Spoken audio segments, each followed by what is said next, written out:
Favorite Linda McMahon moment? Oh man, that's easy. That's easy. That's easy for me. It's WrestleMania 17. That's easy for me. When they when Trish when they brought her out when she was still in that kind of in that like comatose, almost like kind of medicated and all that other stuff, and then the moment where the moment where she finally stands up out the wheelchair and just looks Vince dead in the face, and then just use the man to kick the pull field goal with him. I mean, that was like, for me, it's easy. It's easy for me because just the way they told that story, it was just like it was just sick, and it was like, man, like you're like, man, how they put something like this on TV and get away with it?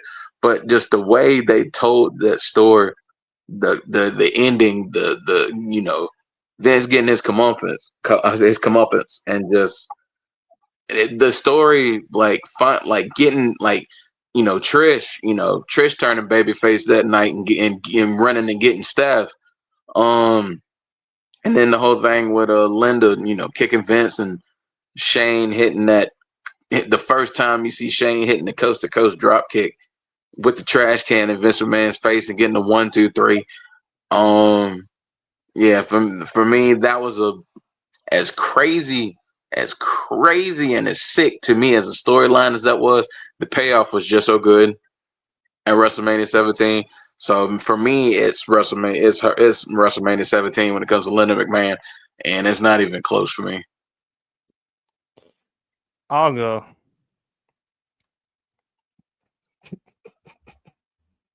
Her and Eric Bischoff. Her and Eric Bischoff. Yeah, BRF. I see them eyes. And I'm like, how in the hell? I mean, Chad did tell the story. Vince was the director behind the scenes when Eric Bischoff and Stephanie McMahon. I mean, Eric Bischoff and Linda McMahon. And that tells you something about Vince. It tells you, hey, he's passionate about his business, but at the same time, he got some problems. He got some problems. But I loved when her and Stephanie, when they announced that Stone Cold was going to be the commissioner. I love that part. Let's not forget the situation between her and Kane. Remember when Kane tombstone pile drived her? On the stage. On the stage. On the stage. And I'm like, how the hell did Linda deal with that? But and then of course her and the entire family getting stunned by Stone Cold Steve Austin. Although the one in which Stone Cold did, that was the worst one that he did with Linda compared to Vince, Shane, and Stephanie. But her and Eric Bischoff, that's what really stood out. I'm sorry, but again, I gotta call it for how it is.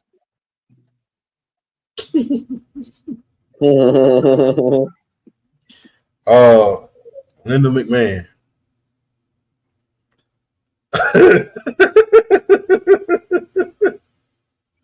The I Want a Divorce segment. That was funny when she called Vince McMahon with Tori Wilson. That was the funniest shit. Like, hell. You don't trust me? What you mean? Vince, what do you do? You got to go watch that segment in order to figure out why I'm laughing. Because Vince McMahon, I asked myself some questions about you after seeing that documentary and after looking, when you're a kid, you don't realize a lot of stuff, like something is wrong with that. But as you get older, it's like, what is that? It's kind of crazy. When you start getting into full adulthood, you're not a kid anymore. You're not your 20s. You're still not trying to hold on to your innocence as a child. It's like, Vince, what the hell is that? I Want a Divorce segment. When she WrestleMania 2000, when she made the Fatal 4-Way match. brought Mick Foley back even after he lost Hell in a Cell at No Way Out. That was good. One of the other moments with underrated when she stripped Stone Cold and she told Stone Cold, "See you, Steve. You can't go around beating the hell out of all of the other WWE superstars." Right. He had to get he had to be physically provoked in order to do something.